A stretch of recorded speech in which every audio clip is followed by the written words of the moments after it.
Now, since we are here, I wanted to also mention that there's a couple of things that you might want to take into account when using these transitions. As I mentioned earlier, we are on a 4K timeline. Now, there's one thing that happens on a 4K timeline when I add some of these effects, especially the ones that are not like a paper, but are more like using the actual native Fusion stuff. Like this one right here is an actual paper like picture that I took, right? And then I adapted. But in most cases, this will happen for the transitions that are like using the native Fusion nodes, but not the actual paper textures and pictures that are basically sequenced or animated. So as you can see right here, this is already making a pretty big zoom in.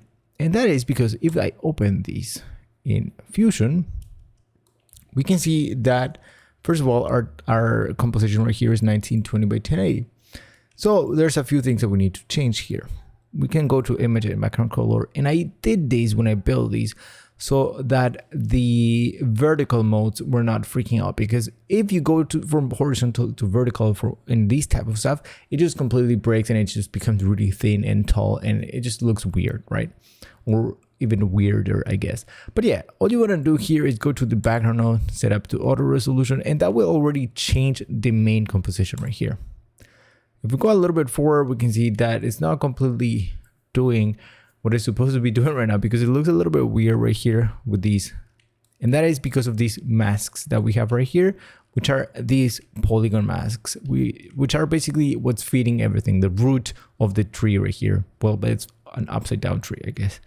So if you double click, go to image, you can see that this is set to not automatic here again, or as well. And if you click use frame format settings, then you can do that same thing right here. Maybe I could, for no future update, maybe I will link all of these to these background nodes, so that if you need to do that, then you can just go and click that right here, or maybe even add these as a control on the actual inspector. We'll see.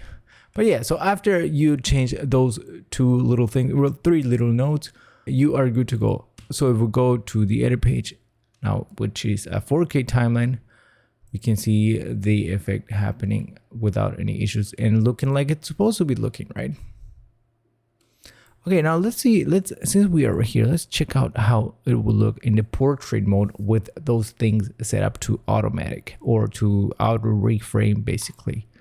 So we are on a vertical timeline. Now, if you're wondering why I don't set these up to be a little bit like these, is because if we go to a 150% UI resolution, like I'm doing right now, so that you can see things more easily, that doesn't work with the inspector open. So it always brings it back here. So that is why I have this right here, or the viewer right here. Okay, anyways, let me show you how it looks when we turn these into vertical composition. You see how they are pretty tall, and it looks good as well. If you want this to be like that, then it works.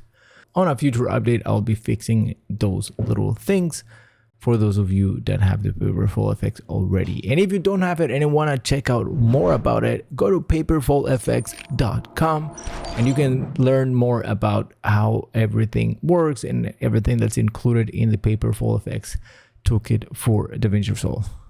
That is it for this video. I'll see you in the next one here in SUALVI. Bye.